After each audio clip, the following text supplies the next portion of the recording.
来乡亲啊，得要过年咯！这个农历过年前，真侪乡亲会到庙寺点灯求平安。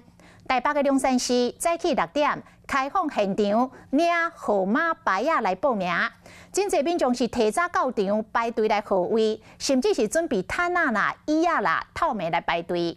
啊，第一天8百号码牌，才40分钟就全部发了咯。庙方嘛来提醒，讲会当多多来利用到线顶点灯的系统，或者是较慢规工的才来，安尼较袂甲人客人。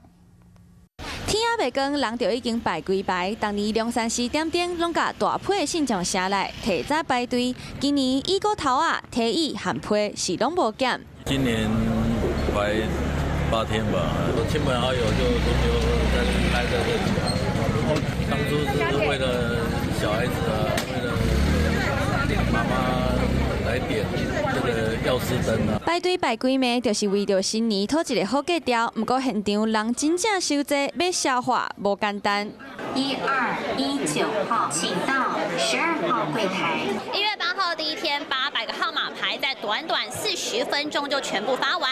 现场可以看到民众正在等着叫号，准备要继续填写资料。一个写资料，就是要为点灯做好准备。无共款的灯奖求的内容嘛无共。上节看到的光明灯求的是事业学业顺利，今年上称的药师灯是求消灾延寿。民众嘛会当针对钱财、平安也是吉祥来做相对应的灯奖选择。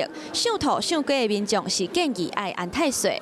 我们一天工作量大概是800号，所以我也期望说大家明天、后天、大后天都可以来，不要再接，在除夕之前应该点灯都没有问题。龙山寺统计，目前点灯的数量已经来到25万多人，庙方嘛甲现场的人员为3、4个增加到10几个，鼓励民众除了现场排队，嘛会使利用线顶的点灯系统。台北上山奉天宫、云林北港朝天宫今年嘛拢有开放线顶点灯，希望用这个方式来降低排队的人潮。